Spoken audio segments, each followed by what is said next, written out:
Hello? Oh no. Has the power button on your Oppo Reno 5 decided to take a vacation? Or maybe it got stuck after a drop. Don't rush to panic or start saving money for a repair just yet.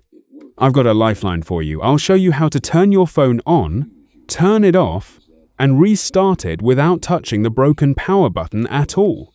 It may seem like magic, but I promise there's no wizardry involved. Just a quick heads up, on different Android versions, the interface may look a little different from what you see in my video.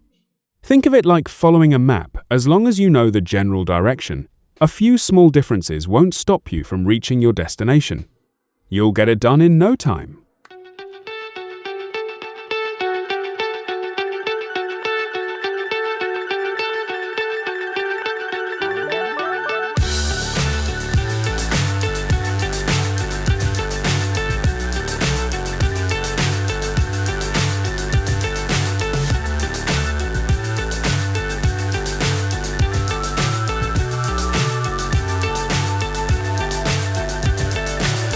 So high, I'm hypnotized.